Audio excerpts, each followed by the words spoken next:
If anybody can see me right now, they probably think I've lost my mind. It's raining, it's dark and it's cold, and I'm stood next to a pond in the countryside. But I haven't lost my mind. I've came here because it is the night of the toads. As you can probably tell, the annual toad migration is one of my favourite times of year. Although I said the night of the toads, this can happen over the course of a few days or sometimes even weeks, and is when adult toads migrate en masse to ponds, lakes and slow flowing rivers to breed. These are common toads, and by the time I got to the water's edge, a few of them had already made their way into the water. But some were only starting their journey, and they had a big obstacle to face: a road.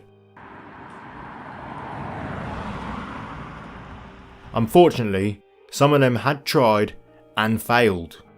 At least 3 years growing to adulthood taken away in an instant. Common toads usually crawl rather than hop, and this makes them especially susceptible to cars and other vehicles. I watched as some of them made their own way to safety, sometimes just in the nick of time, but with some others I gave them a helping hand. Not into the pond, but across the road and out of man-made danger.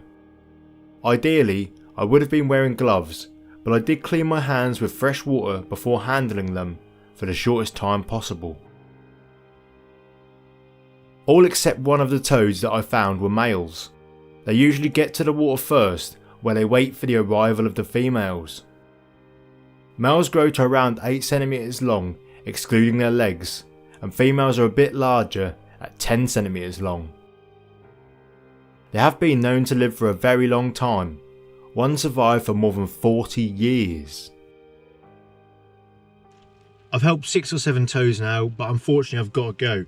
However, I am going to come back in a couple of days when I'll show you hopefully some more toads, hopefully some that are paired up, and maybe even some spawn. So stay there, because in about 3 seconds time I'll be back here. 1, 2, 3. And I'm back. Unfortunately it's been a bit more than 2 days. I did come back a couple of days later, but the temperature dropped and there was no toads to be seen.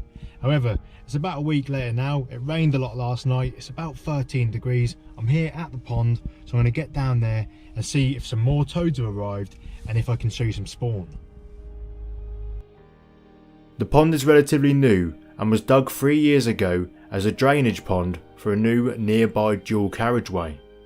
The banks are quite bare and featureless, with only a couple of patches of reeds and an area of small trees growing in the shallows at one end. Taking a look beneath the surface, it didn't take long to find my first pair of toads. Here, the male is holding on to the female in a position known as amplexus. If he can, he'll hold on until she lays her spawn. There were lots of single males swimming around, searching for available mates, and sometimes trying to get a bit carried away with my camera and each other.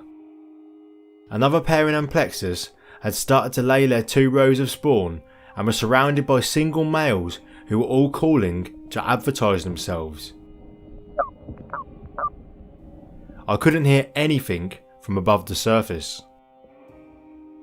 This female in the shallows had a bit of a problem. It isn't uncommon for more than one male to get hold of a single female, and this one was struggling along with 2 on her back. Among a patch of tree roots was a real toad hotspot.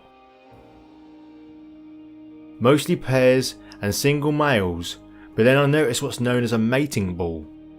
Somewhere among this blob of skin and legs will be a single female toad, surrounded by desperate males.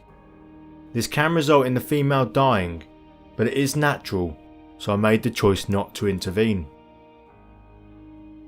Thankfully, there were plenty of signs nearby that some pairs had been successful in spawning.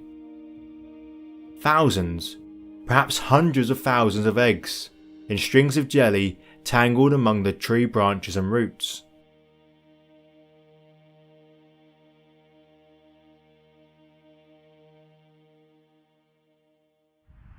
Well, what a brilliant choice it was coming back here today. So many toads, and more toad spawn than I've ever seen in my life. Now, I've probably got all the footage from this sort of stage in their life cycle that I want to get.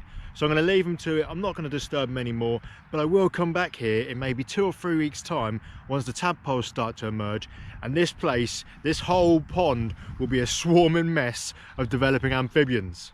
Now, if you did enjoy this video, why not watch this one right here where I show you some of the freshwater fish of the UK. Thanks for watching, and I'll see you next time. I'm going to go for it. I'm going to go for it, I'm going to say it, and that's all it's going to be. Okay.